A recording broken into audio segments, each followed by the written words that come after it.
Bolsas mundo afora ganham tração nesses últimos dias. Isso e mais agora aqui no nosso Morning Call, 16/5 de 2025. Muito bom dia a todos. Sextou, né, pessoal? Mais um pouquinho de energia aqui para trabalhar e depois do nosso descanso merecido. Vamos às nossas notícias então. Bom, já de pronto, né? Ibovespa batendo recordes aí mais uma vez. Ontem subiu mais 0,66%, a gente já fala disso. O câmbio ontem também acabou se valorizando um pouco mais, 0,84%, fechou aos 5,68.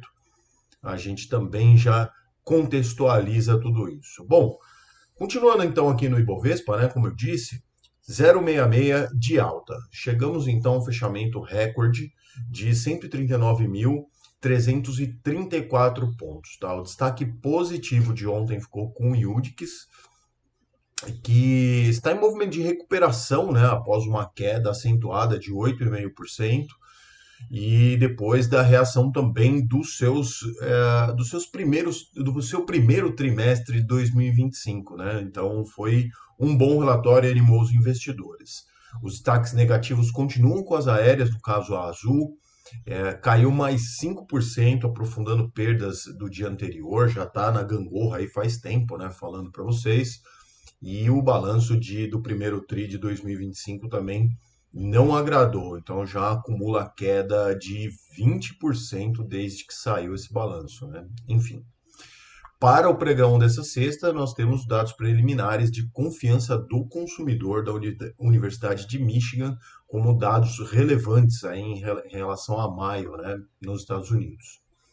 Bom, vamos falar um pouquinho de renda fixa hoje agora. As taxas futuras aqui no Brasil ela acabaram com um movimento misto ao longo da curva. O mercado reagiu negativamente depois de potenciais novas medidas expansionistas pelo governo. A gente já vem falando disso, né? O que agrava mais uma vez a percepção de risco fiscal do país. E, na minha opinião, a gente vai ter um 2025 complicado e 2026 ainda mais, por ser ano de eleição e, historicamente, os governos não fazem contenção de despesas em anos eleitorais. Então, isso é bem prejudicial para nós, né? E, no caso, as taxas acabaram subindo aqui em grande parte da nossa curva, sem acompanhar a queda que teve nos títulos dos Estados Unidos, justamente por conta disso, né? Já lá nos Estados Unidos, por exemplo, né, o mercado voltou a sua atenção para as declarações do Powell, o presidente lá do Banco Central deles, né, destacou a possibilidade do país enfrentar é, mais choques de ofertas aí, frequentes e com uma duração maior. Então, isso também acendeu alguns alertas ali nos investidores, mas também, de forma paralela, aí, o acordo que foi feito nessa viagem agora que o Trump está fazendo ao Oriente Médio, né? Anunciado entre os Estados Unidos e o Catar, trouxe mais alívio aos mercados, reduzindo inclusive os temores de recessão. A gente já vem falando disso há bastante tempo, né? Tecnicamente, todo mundo está sempre temendo a recessão nos Estados Unidos, que nunca chega, mas enfim, seguimos com isso. E no final das contas, todos esses ajustes que ocorreram nesses últimos dias levam ali novamente os investidores recalibrarem as suas expectativas sobre corte de juros nos Estados Unidos, tá? Lá, inclusive, os treasuries terminaram em queda. O de 10 anos acabou em 3,97, perdão, o de 2 anos em 3,97, caiu 7,53 bips, e o de 10 anos para 4,43 caiu 10,33 bips, tá?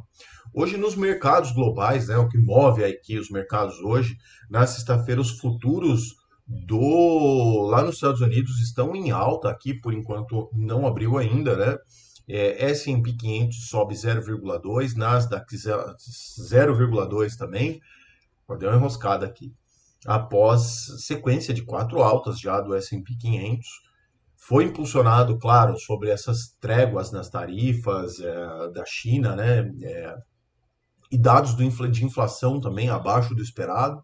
Tá? Então, isso é importante, inclusive, para os Estados Unidos, né, em relação à inflação, que lá vem registrando quedas, né, onde estava precificando uma inflação maior. E o S&P 500 ele acumula alta de 4,5%, o Nasdaq sobe mais de 6%.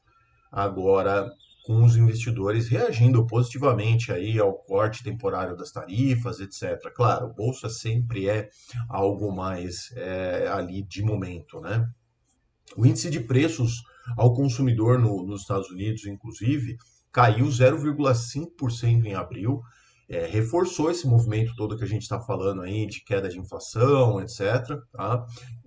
Então, esse alívio ele traz alguns confortos aí para os investidores, né?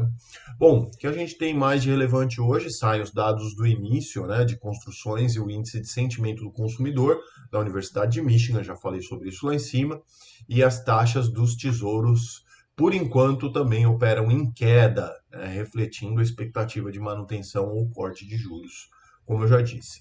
Europa também operam em alta agora no pré-mercado, né, na abertura.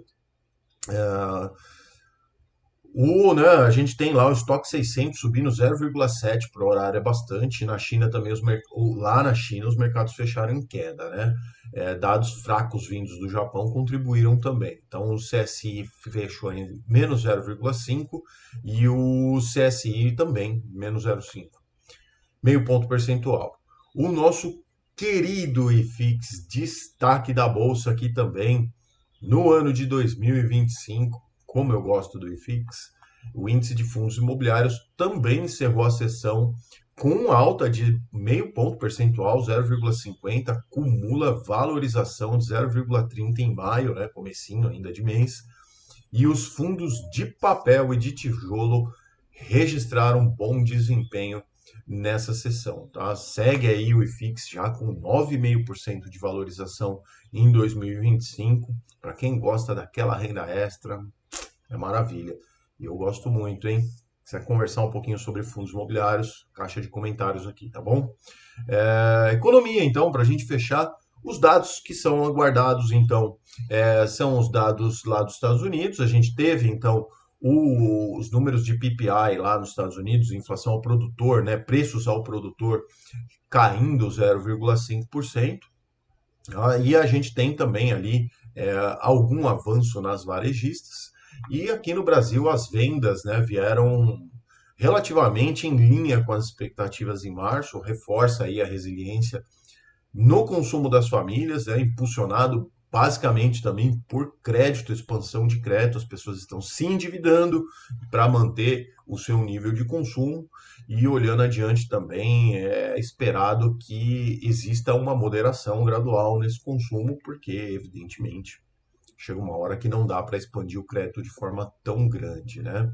Bom, não há indicadores tão relevantes hoje, né? Tem aí eventos que o Haddad vai participar, enfim, tem coisas que não são tão relevantes para o dia de hoje. Deixa eu ver se eu pego aqui o nome do evento.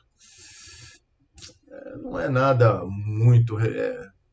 Aqui, ó, deixa eu ver. Evento público, tal, não. Não consegui o nome do evento aqui sem a preparação devida. Mas é isso aí. Esse era o vídeo de hoje, então. Não se esqueçam de se inscrever aqui no canal, ativar o sininho das notificações, fazer o pacote do YouTube todo aí, claro, e comenta comigo aqui na caixinha de comentários, dúvidas, etc., sobre os assuntos que falamos aqui. Agora sim, então, sextou, pessoal. Juízo, força mais um pouquinho e depois bom descanso, bom final de semana a todos. Um abraço. Tchau.